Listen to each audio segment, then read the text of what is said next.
Bien, buenos días muchachos. Vamos a atender el pendiente que por ahí se nos quedó de la clase anterior. Teníamos nosotros este tema, el tema de lo que viene siendo el tetrahidrofolato, que también se le conoce de una manera más, vamos a decir, más peculiar, más común, como el ácido fólico o la vitamina B9. Son los nombres que tiene, ¿verdad? El tetrahidrofolato, ácido fólico, folato o bien vitamina B9. Bien, las fuentes donde podemos obtener este nutriente es precisamente de lo que vienen siendo todos los vegetales de hoja verde. De ahí incluso el nombre de folium que significa hoja, ácido fólico. Como vemos, pues tenemos los granos, aquí se menciona el caso del trigo y otros vegetales como una buena o excelente fuente de este nutriente. También en las vísceras de vacunos, de porcinos. Lamentablemente, si no tenemos el cuidado de la cocción, tenemos el riesgo de precisamente de hacer una destrucción parcial de esta sustancia. En cuanto a los requerimientos, llama la atención que algunos documentos refieren esto, que no se conocen cuáles son exactamente. Es decir, ¿por qué razón? Porque resulta que llegado el momento, como podemos ver en este dato que aquí ponemos, con unas dosis muy bajas podemos obtener bastantes beneficios, es decir, el organismo lo absorbe rápidamente, lo metaboliza y logra restituir o corregir cualquier deficiencia que hubiere. Por otra parte, a más de lo que viene siendo la fuente nutricional o alimentaria, también lo tenemos a través, o se puede obtener a través de la síntesis, que donde trabajan pues nuestras bacterias intestinales, es decir, la microbiota. Cuando tenemos la carencia de esta sustancia, podemos enfrentar algunos problemas, como es el caso de la anemia macrocítica, es decir, una anemia donde tenemos pocos eritrocitos, aunque son muy grandotes. Y pues generalmente la razón es por una deficiencia nutricional. Esa deficiencia también puede darse cuando tenemos algún problema de tipo alérgico, es decir, a nivel intestinal hay una especie de rechazo a esta sustancia, y primordialmente se da con el consumo de algunos granos, como puede ser el caso del trigo. Afortunadamente no es muy frecuente, pero sucede. Tenemos otros problemas como cuando se da el caso de pacientes que son sometidos a resección intestinal, es decir, se les quita parte del intestino, ya sea por alguna tumoración, por procesos infecciosos graves, problemas de agresión o accidente, pues tienen que eliminarse y eso afecta precisamente a la absorción. En cuanto al metabolismo, podemos nosotros considerar que pues esta sustancia es ampliamente distribuida en el medio ambiente y pues ya lo mencionábamos, también puede ser producida por algunos microbios y sin embargo puede ser bloqueada su absorción o su aprovechamiento por algunas sustancias que se les llama de esta manera, antimetabolitos, dentro de los que encontramos un grupo de antibióticos como son las sulfonamidas. De estas, pues bueno, el caso más conocido es el asunto del Bactrim, ¿cómo se llama? El sulfametoxazol es el que lo tenemos aquí como un ejemplo. Bueno, pues tenemos entonces que las deficiencias se vienen a manifestar precisamente en una detención del desarrollo de los elementos figurados de la sangre, figurados porque tienen forma, figura, no propiamente que sean células. Ya tenemos en claro que en el caso propiamente de los eritrocitos circulantes, no son considerados como células. Las únicas células que tenemos a nivel sanguíneo vienen siendo los leucocitos. Sin embargo, la afectación de las deficiencias de este nutriente se da a nivel precisamente de la médula, donde tenemos los antecesores de las plaquetas, que son los megaloblastos, o también los antecesores de los eritrocitos, que son los mieloblastos. Y pues ya también en la materia de embriología revisamos que la deficiencia de este nutriente nos afecta el cierre del tubo neural, sobre todo cuando se dan las primeras etapas del desarrollo. Como sabemos, el tubo neural se desarrolla alrededor de la cuarta semana. También, pues, ya entrando un poquito más a lo que nos ocupa a nosotros en esta materia de bioquímica, encontramos que los folatos tienen enlazados hasta 7 residuos de glutamato, es decir, de ácido glutámico, o sea, de un aminoácido. Obviamente, siendo un aminoácido, pues, van a ocupar enlaces peptídicos. Y las formas de absorción, pues las formas químicas también de alguna manera intervienen o afectan la parte de lo que es la absorción. Es decir, algunas son más fácilmente absorbibles que otras. Por otra parte, bueno, aquí comentábamos el asunto de que se le encuentra en frutas y verduras, importantísimo en el caso del embarazo, y pues la carencia en la dieta o los síndromes de la mala absorción pueden favorecer una descompensación. Ya desde el punto de vista bioquímico interviene el pteroglutamato o el ácido fólico, interviene en la mitosis en esas células lábiles, como tenemos el caso de las células hemáticas o del intestino, y cuando no hay disponibilidad, pues entonces se afecta la mitosis a nivel intestinal y esto se convierte en un círculo vicioso. No habiendo células, no hay absorción, hay más carencia y más daño, y hasta que se logre romper ese círculo, como puede ser a través de la administración, a través, digamos, dijimos, de la administración farmacológica de esta sustancia. Y otras alteraciones que se dan, pues es el descenso de hemoglobina, porque de alguna manera interviene también en esto, alteraciones en la médula ósea y lo del asunto de la anemia macrocítica que ya habíamos comentado. Bien, pues esta lámina nos repite un poquito lo que acabamos de comentar, ¿verdad? En el sentido de los problemas de la mala absorción que se llegan a dar. El trabajo que realiza el tetrahidrofolato es precisamente porque acarrea, es decir, es un acarreador, dicha sea la palabra, un acarreador de unidades de un átomo de carbono que los va moviendo de un lado a otro en diferentes moléculas. Entonces aquí se comprende, vamos a necesitar enzimas del tipo de las transaminasas, es decir, no propiamente porque mueven los grupos amino, sino porque de las enzimas que se dedican precisamente a este particular, de transportar radicales o grupos de una molécula a otra. También pues ya hemos comentado, ¿verdad?, del asunto de los antimetabolitos. Aquí está referido el metotrexato, que es una sustancia que se ocupa en el caso de la atención de algunos tumores y algunos tipos de cáncer. Y otros fármacos antibacterianos, de los que mencionábamos, el asunto de las sulfonamidas y los antipalúdicos. Bien. Tenemos también, ¿verdad?, que en el asunto del aprovechamiento del ácido fólico, pues estas sustancias, que es un grupo, o que ya estamos viendo que están constituidos de manera diferente, funcionan como coenzimas, es decir, van a ayudar al funcionamiento de algunas enzimas que requieren precisamente de esta sustancia. Y este trabajo se realiza, es decir, el trabajo del ácido fólico se realiza tanto a nivel del citoplasma como a nivel de las mitocondrias. Cuando hablamos del tetrahidrofolato, vamos a encontrar que precisamente es una molécula que tiene unidos algunos radicales, algunos grupos en estos carbonos, ¿no? El 5, el 6, el 7 y el 8. ¿Dónde se ocupa? Pues se ocupa precisamente para la síntesis de ácidos nucleicos, también para algunas proteínas, algunas hormonas, algunos neurotransmisores y también de alguna manera interviene en el metabolismo de los lípidos.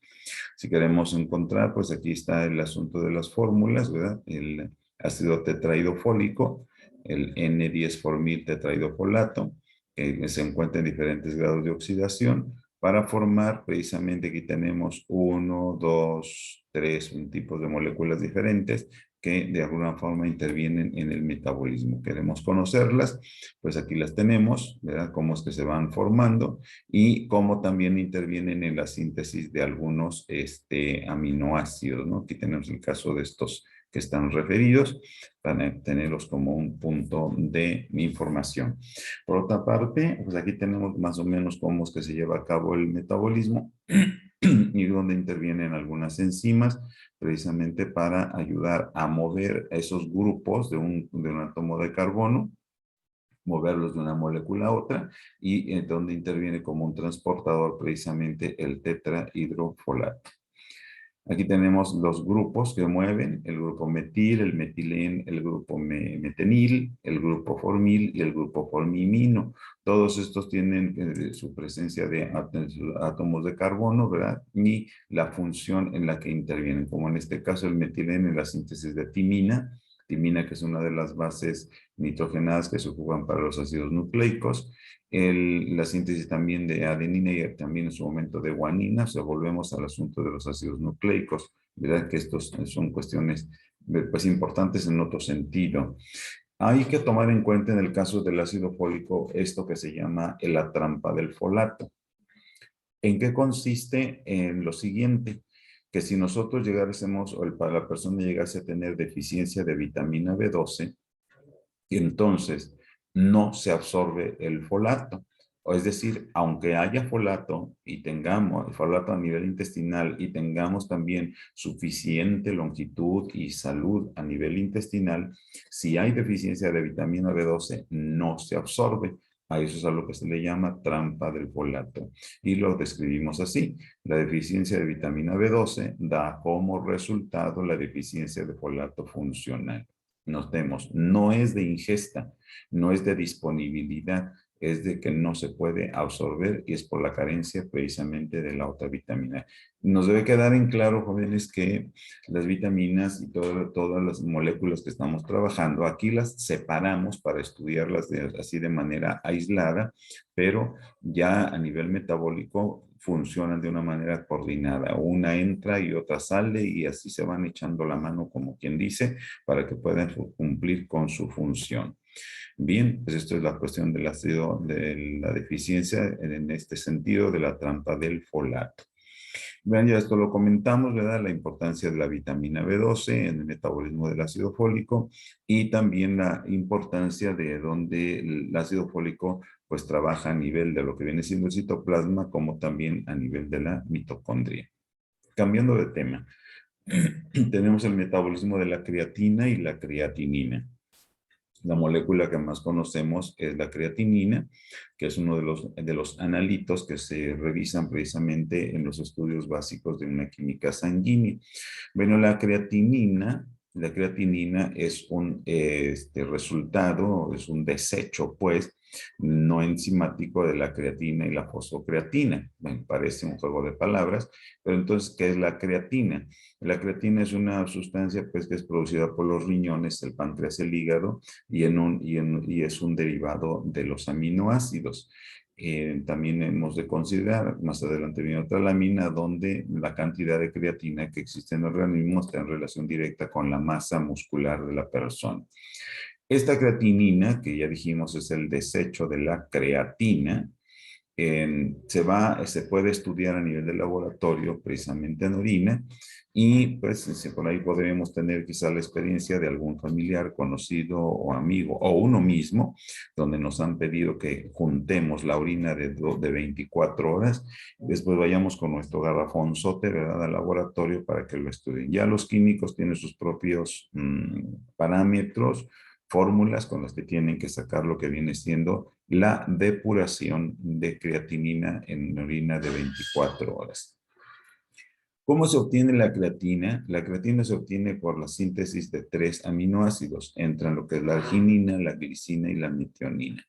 Estos, precisamente, mediante las reacciones correspondientes, ¿verdad? Glicina, ya reaccionando, nos van a dar pues, como resultado final lo que viene siendo la creatina. Y esta, pues sabemos, ¿verdad? Perdón, esta molécula nos dice aquí, ¿verdad? Es la creatinina, es un producto metabólico no enzimático de la creatina, o sea, es un desecho, en otra palabra, tanto de la creatina como de la fosfocreatina. Y aquí, ¿qué es lo que a estas alturas ya entendemos que se trata de una creatina a la que se le ha agregado un fosfato? Bien, y entonces en condiciones normales se produce de una manera constante en el tejido muscular y alrededor del 2% por día de la reserva total de creatinina. de creatina, perdón. Esto es la que está produciéndose día a día. Es una molécula pequeña, ¿verdad? Y está unida a otras moléculas y se desecha a nivel glomerular. Bueno, ¿y qué es el glomérulo? Para eso insertamos esta lámina donde tenemos nosotros, ¿verdad? Esto viene siendo un corte del riñón, su arteria, su vena y la pelvicilla renal. Esto viene siendo el uréter, donde se conduce la orina hacia la vejiga urinaria, la parte de lo que es el riñón, la médula, donde tenemos la pelvicilla, y de los cálices, y también ya lo que viene siendo la corteza, que es donde vamos a encontrar los glomérulos. El glomérulo es una estructura microscópica que está formada primordialmente por su arteria, lo que es ya en sí propiamente la cápsula de Bowman, que va a formar, todo esto es el complejo del glomérulo, pero de aquí sale todos estos tubitos, el túbulo contorneado proximal, el asta de Henle, el túbulo contorneado distal y finalmente el túbulo colector, que es el que vacía la orina hacia la pelvicilla. El asunto está entonces en que estos tubos, todos estos tienen una función importante porque en algún momento filtran, en otros hacen una resorción, en otros hacen también una eliminación, en fin, hay varias funciones, ya son cuestiones propias de lo que es la nefrología. Toda la unidad así es lo que se conoce como la nefrona. El glomérulo lo encontramos aquí. El glomérulo es parte de la nefrona y la nefrona es la unidad funcional de lo que viene siendo el riñón. Ok. Entonces, en condiciones normales, la expresión extrarrenal de creatinina es mínima y a medida que decae la velocidad de filtración glomerular, lo que significan esas siglas, se produce un aumento de excreción intestinal. O sea, de alguna forma, el intestino también ayuda a degradarla. Pero a medida que aumenta la edad, tenemos el riesgo de suyo, la velocidad de filtración glomerular se modifica. En personas mayores, la velocidad de filtración es menor y eso entonces favorece la retención de creatinina a nivel sanguíneo. Bien, pues esto es ya nomás una referencia de lo que es la síntesis, donde dijimos intervienen estos tres aminoácidos, glicina, arginina y metionina.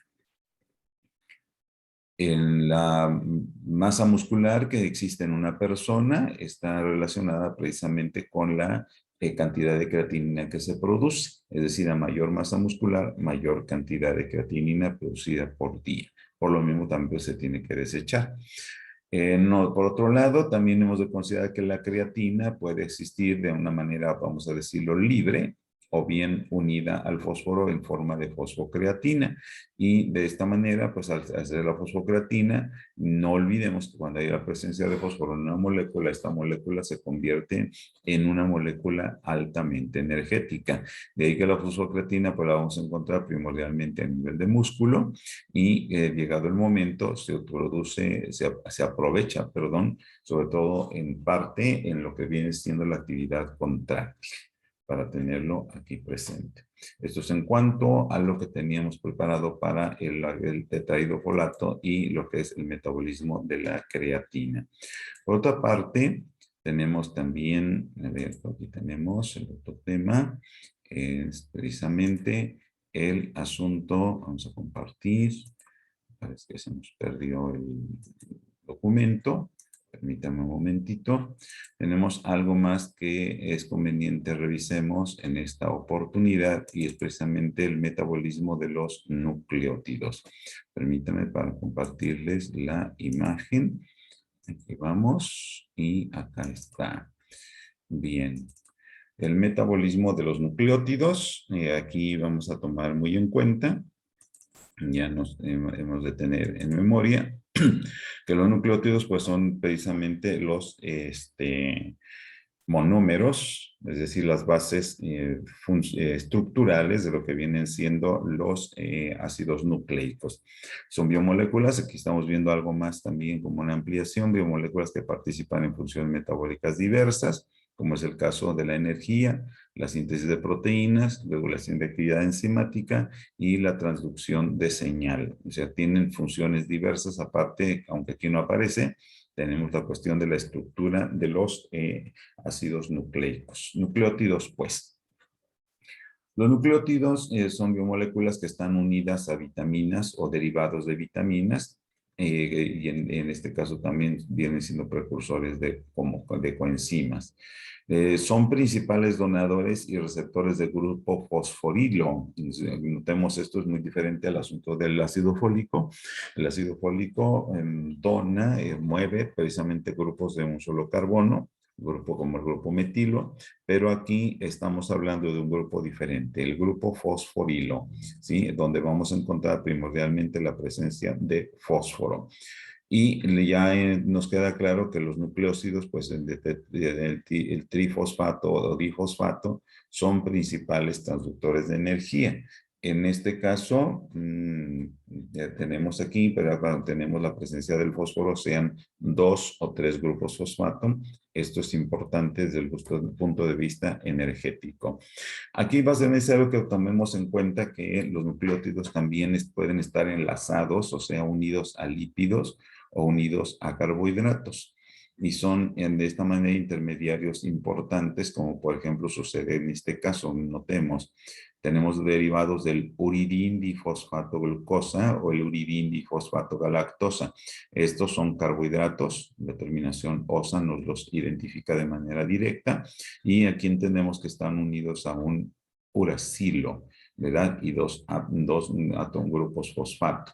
Entonces, uridín difosfato glucosa, y estos son importantes precisamente para la interconversión de lo que viene siendo del almidón. Recordemos que el almidón es una molécula de reserva vegetal, y el glucógeno, que es nuestra molécula de reserva de carbohidratos, hablando del ser humano.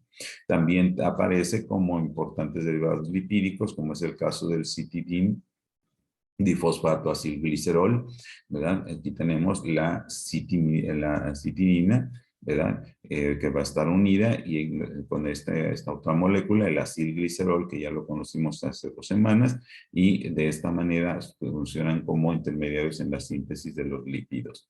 Los nucleótidos entonces tienen varias funciones. Tenemos que ser una es la fosforilación, sabemos que están en su molécula, llevan la presencia de fósforo. Si fuera un nucleósido, nada más es el carbohidrato con la base nitrogenada. Y si es nucleótido, pues ya está unido con el grupo fosfato. Entonces, fosforilación dependiente de ATP y enzimas metabólicas. Claro, cada grupo, cada reacción tiene sus propias enzimas. Regulación alostérica de enzimas. ¿Por qué razón? Porque estas van a llegar a funcionar como coenzimas, ajustando precisamente la función de la enzima como tal. Y pues aquí tendríamos el ATP, el adenosín trifosfato, el adenosín monofosfato y el citidín trifosfato. Tenemos como funcionan también en el control del índice de fosforilación oxidativa, es decir, ayudan a regular esto, y aquí tendríamos el caso del adenosín difosfato. Segundos mensajeros hormonales, es decir, aquí tenemos el asunto del adenosín monofosfato cíclico, ¿verdad? Y el guanidín monofosfato cíclico también. Transducción de señal a través del guanidín difosfato y el guanidín trifosfato. Supresores de respuesta inmunitaria, que estos se ocupan, aunque son nucleótidos, pero ya trabajados de una manera farmacológica, se utilizan en la quimioterapia para el cáncer y el tratamiento del SIDA, entre otras cosas. Bueno, aquí está un listado también sobre eso mismo. Y pues nada más para acordarnos de cómo es la estructura general de un nucleótido, que ya sabemos que puede ser la ribosa para constituir lo que vienen siendo los nucleótidos del ARN. La ribosa se une con una base nitrogenada y el grupo fosfato. Las bases nitrogenadas ya las conocemos: citosina, guanina, adenina, timina y uracilo. Aquí las tendríamos. Y para el ADN, pues sería la desoxirribosa junto con la base nitrogenada y obviamente el grupo fosfato. Acordémonos bien de que si no está presente el grupo fosfato, sea uno, dos o tres grupos, no podemos hablar de un nucleótido, estaríamos hablando de un nucleósido. Un segundo, de favor.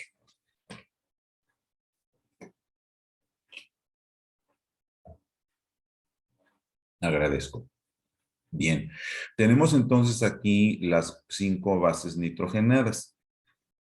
En el caso de las purinas, vamos a obtener, tenemos 2, que son la adenina y la guanina, A y G, A y G. Adenina y guanina son purinas y ambas tienen son moléculas de 2 ciclos. O sea, que son 2 ciclos en su estructura, diferente al grupo de las pirimidinas, que de aquí tenemos a otras tres, la citosina, el atimina y el uracilo. CTU, CTU y acá AG, ¿verdad? Entonces, para que tengamos las 5 bases nitrogenadas del grupo de las purinas y del grupo de las pirimidinas. Muy bien, esto es importante para que lo podamos entender más adelante. Seguimos. Tenemos la estructura general de un nucleótido, ¿verdad? El nucleócido ya sabemos que se estructura nada más con lo que viene siendo la pentosa junto con la base nitrogenada. Eso es todo. Y cuando tenemos ya el azúcar o el carbohidrato con la base nitrogenada que está acá, más los grupos fosfato, entonces ya estaríamos estructurando un nucleótido y así tendríamos un monofosfato cuando tiene 1, difosfato cuando tiene 2, 1, 2, y trifosfato cuando son 3 grupos fosfato. Bien, aquí ya tendríamos, si lo queremos trabajar, ya sabemos que podemos tener nucleócidos de purinas y nucleócidos de pirimidinas, como igual nucleótidos de purinas y de pirimidinas, mono, di y trifosfatados, según sea el caso, ¿verdad? De todo esto se puede dar. Bien, en el caso de los nucleótidos, pues también sabemos, ¿verdad? Existen otras moléculas relacionadas con ellos, que tenemos aquí este asunto, ¿no? Los nucleótidos libres completamente. Vamos a encontrar a estos 3 importantes, la hipoxantina, la xantina y el ácido úrico, que son intermediarios realmente del metabolismo de la adenina y la guanina. Y tenemos también otros que son los heterocíclicos metilados, los vegetales, donde vamos a encontrar la xantina, derivados de la xantina, que son, aquí está la cafeína del café, la teofilina del té y la teobromina del tabaco. Son todos estos grupos funcionales, son donadores y aceptores de protones primordialmente en un pH ácido. Notemos, es en un pH ácido donde estas moléculas tienen su principal función. Bien. Hay algo más importante también en este sentido, notemos nosotros, los nucleótidos nos ayudan en la absorbencia, a absorber la luz ultravioleta, es decir, neutralizan la luz ultravioleta gracias a sus dobles enlaces. Voy a regresar un poquito para que veamos su estructura, ¿verdad? Aquí tenemos en todas, sean guaninas, sean pirimidinas o sean purinas, notemos que en todas hay dobles enlaces. Qué curioso, ¿no? Que en este caso no nos dan isomerías, como sucede con los lípidos, por ejemplo, pero sí nos ayudan a lo que es la absorbancia de la luz ultravioleta, que sabemos que por sí misma alcanza lamentablemente a ser dañina. Pero necesitamos que haya un pH de cercano a 7. Ya sabemos que el pH normal en el ser humano anda alrededor de 7.34. Si lo movemos hacia la alcalinidad, pues nos metemos en problemas, igual si hacia la acidez. Los nucleótidos en ese sentido dejan de funcionar, ya no tienen la misma función óptima. Y desempeñan también otras funciones importantes. Aquí ya lo hemos mencionado, monómeros de los ácidos nucleicos, transductor de energía, que es algo muy importante también, o como segundo mensajero en el caso del AMP cíclico. También son donadores en un momento dado de sulfatos, grupos metilo, reguladores alostéricos en los procesos de las enzimas, tienen una intervención importante. Y el segundo mensajero, perdón, en el caso de la respuesta del óxido nítrico, en la replicación del músculo liso y otras. Es una función sumamente importante de los nucleótidos. Bien. ¿Cómo se sintetizan? Pues tenemos aquí que considerar nosotros, por una parte, dice acá, ¿verdad? El organismo no depende de las purinas o las pirimidinas preformadas presentes en los alimentos. Las puede sintetizar a partir de otros componentes celulares. O sea, si nos faltan, las podemos estructurar. Aquí, por ejemplo, tendríamos nosotros el caso, ¿verdad? Del guanidín monofosfato, y para ponerlo, podemos obtener lo que viene siendo la guanina. O sea, estamos partiendo de un nucleótido para llegar a un aminoácido. Bien, y tendríamos aquí también del AMP cíclico para llegar a la hipoxantina, que sabemos que esta está relacionada con algunas bases nitrogenadas. Bien, La síntesis de los nucleótidos de las bases púricas, o sea, purinas, las que tienen dos anillos, son aminoácidos de sus derivados y del dióxido, es decir, son derivados de los aminoácidos y del dióxido de carbono. Y todo, vamos, inicia con la ribosa 5-fosfato y el ATP, a la que se van agregando diversos elementos hasta que se forma el anillo de las purinas. En el hígado es el órgano central para la síntesis de estas moléculas y tanto es necesario para el propio metabolismo como para otros órganos. Es decir, lo utiliza tanto el mismo hígado como también en un momento dado se utiliza en otros órganos y en los mismos eritrocitos. La síntesis de las purinas tiene un sistema de autorregulación, es decir, llegado a cierto tope, ya no se sintetizan más, como quien dice, no más, ya con esto es suficiente. Ven, tenemos tres reacciones de hidrólisis, ya sabemos que esto es para la ruptura de los nucleótidos, y entonces, ¿qué es lo que va a suceder? Se van perdiendo los grupos fosfato.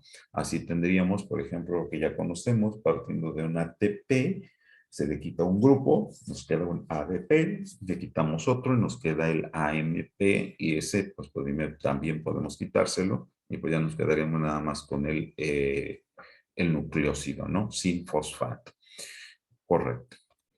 Los nucleósidos son hidrolizados hasta ribosa y bases nitrogenadas libres. Las purinas libres, ¿verdad? Como un nucleósido, son transformados a xantina y esta xantina es oxidada para ser convertida en ácido úrico. O sea, notemos, partiendo de las bases púricas, que quedamos es la adenina y la guanina, son de las que vamos a obtener en un momento dado el asunto del ácido úrico. Aquí lo tendríamos nosotros.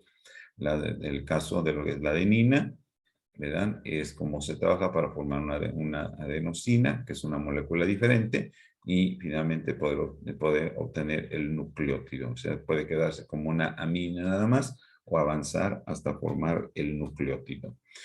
La gota, pues sabemos, es un problema que se caracteriza por la concentración elevada de uratos en la sangre y en la orina y la formación del famoso tofo gotoso, es decir, una especie de tumorcito muy doloroso, principalmente a nivel del primer ortejo, al que normalmente le conocemos como el dedo gordo. Y pues que lamentablemente ante ciertos cambios climáticos se agudizan precisamente la sintomatología. La excreción del ácido úrico se realiza pues, principalmente a nivel del glomérulo, que ya vimos hace un momento como en dónde está ubicado. Y pues es ahí como se realiza la excreción y algunos fármacos, como es el caso de los salicilatos, entiéndase la famosa aspirina, bloquean la reabsorción del ácido úrico, o sea, ya no permiten que se vuelva a reabsorber. Hay otro caso, como es los asuntos de algunos padecimientos, como sucede con las neoplasias, o sea, cuando hay tumores, las leucemias y procesos infecciosos, aumentan la excreción de ácido úrico. ¿Ya? Por otra parte, la administración de algunas otras sustancias como son los oxisteroides suprarrenales aumenta la eliminación al aumentar el catabolismo purínico, es decir, desdobla las purinas y aumenta la excreción del ácido úrico. Veamos ahora el asunto de las bases pirimidínicas, las que tienen solamente un solo anillo, y estas son moléculas pues obviamente más sencillas, y se forman a partir del aspartato y a través de varios pasos llegan precisamente al cierre del anillo, y la complementación de la molécula. Las formas de nucleócidos o nucleótidos de pirimidinas permiten la interconvención de unos a otros, es decir, son reacciones reversibles. Y esta regulación del camino biosintético nos dice que el documento, ¿verdad?, de las pirimidinas se ejerce primordialmente sobre la enzima aspartato transcarbamilosa. ¿Verdad? Esta enzima va a intervenir precisamente para llevar a cabo este control. Ay, perdón por el trabalenguas. Bien, pues aquí las tenemos ya, vamos a decir, de manera personalizada, si cabe la palabra. Las pirimidinas que son de un solo anillo y sabemos está la citosina, la timina y el uracilo. Citosina, adenina y guanina, sabemos que las vamos a encontrar en los dos ácidos nucleicos.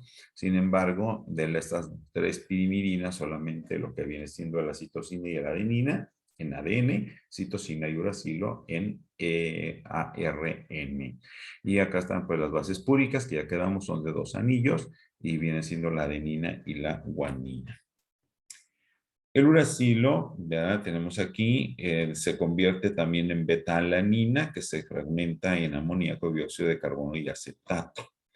La citosina y la timina, que son las otras dos bases de este grupo de las pirimidinas, siguen caminos metabólicos más complejos para alcanzar su degradación total para formar el beta-amino isobutirato, que se excreta por la orina. Esos son otros caminos precisamente para desecharlas.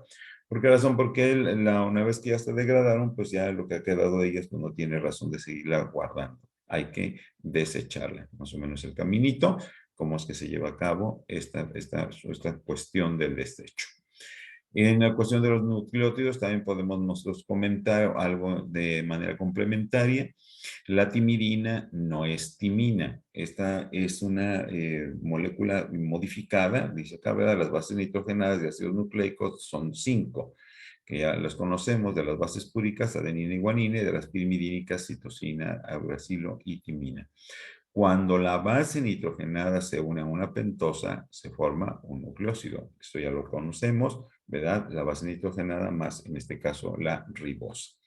Y así podemos obtener nosotros también, el nombre dice aquí de los nucleósidos, se forma con la adición del sufijo osina de la base púrica a la pertenece. Entonces, el nucleósido de adenina se llamaría adenosina. El de guanina, guanosina, citosina, citirina, uracilo, uridina y de timina, timidina. ¿Verdad? Eso cambian. Nada más notemos de la manera como se conjuga esto y queda entendido. No es otra cosa rara, son solamente los nucleósidos. Y aparte de esto, pues para marcar la diferencia de pentosa se recurre a los prefijos de ribosa cuando es ribosa y desoxirribosa, desoxi cuando es la desoxirribosa. Esto es un punto que ya venimos comentando desde tiempo muy atrás, precisamente porque la molécula se modifica. Ok. También pues tenemos el asunto de que al unirse al fosfato, bueno, ya se constituye finalmente lo que es el nucleótido, y este nucleótido que se nombra como una sal, un ácido o la sal que corresponde a partir del nombre de la base púrica. Ven que ya tenemos otra mención. Y a partir de los nucleósidos pirimídicos, o sea, a partir del púrico se va a formar el adenilato, estamos hablando de la adenina, o el guanilato, estamos hablando de la guanina.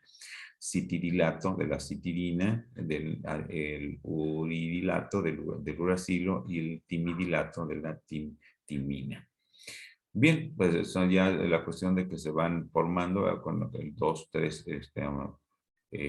grupos fosfato para formar los di y tri de acuerdo a la molécula que estemos hablando, como aquí la reacción dice se inicia con alguno de los 4 nucleósidos y bueno, se ya va formando precisamente las moléculas derivadas de este filtro. Bien, esto es lo que teníamos pendiente, muchachos, estamos a la orden. En el trayecto de la semana se les mandarán algunas recomendaciones para irnos preparando porque nuestro examen lo tenemos la semana que entra. Por esta oportunidad, pues ha sido todo. Agradecemos el favor de su atención, nos seguimos comunicando. Hasta luego, síganse cuidando y nos estamos mirando. Buenos días.